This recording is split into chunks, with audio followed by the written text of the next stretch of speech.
Hey everybody, how are you today? It's Kym Hamer, international business coach and speaker, and I'm coming to you live from lockdown in London.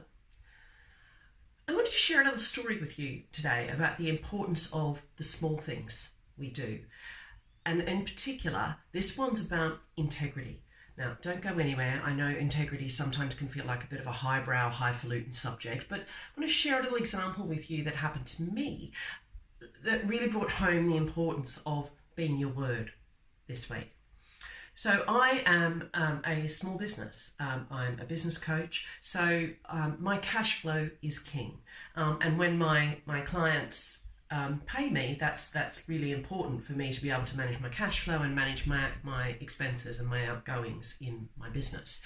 So in this circumstance we find ourselves in, some of my clients came to me, one or two, and said, look, we've had our clients delay, we're going to struggle to pay what we said we would. So we made an agreement for a slightly different payment plan. But what that actually meant for me was that it was 2 days before one of my major expenses is paid each month. And when I looked at how I could, transfer the money into the account that those expenses, that invoice would come out of, it was going to take longer than the 2 days, and I hadn't been aware of that. So I found myself having a cash flow issue. It was really uncomfortable, but I sat down and said, okay, so what can I do? So I had a look at what I had on hand that I could pay. So this was about a gesture of faith. It was about saying, I'm not paying, I'm paying something. And then I said to the company that I owed this money to, I'm proposing to pay you this amount now and then pay the arrears on top of the regular payment for next month. Anyway, they went away and came back and said, yeah, yes, you have been, a great client of ours, and yes, we'll give you that space. Thanks for reaching out. We really want to help you and maintain our relationship. So much as I'd done with my clients, they did that with me. So I think that's the first lesson: is that reach out and ask, and do it with the intent to honor your word, but explain the circumstances. So I think that's the first lesson I got.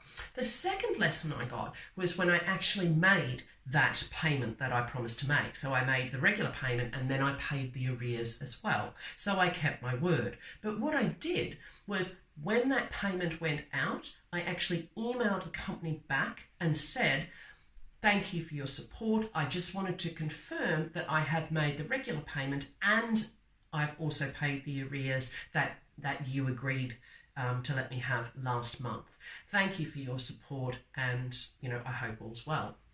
Now, for me, that was just a gesture, really saying, I'm confirming that I'm doing what I said I'd do. You can expect this into your account. Now, that person actually emailed me back and said, thank you so much for the payment, and thank you for being your word. So what I wanted to point out today is that even in these tough times, even when things don't go to plan, be your word. Act with good intent and deliver what you promise. And if you can't deliver it, then go and have a conversation and reform the agreement. We've all been in lockdown and crazy circumstances, so do yourself this favour. Be your word, communicate with people, and communicate with intent. I'll leave you there. Have a brilliant day, and I'll speak to you soon. Bye-bye.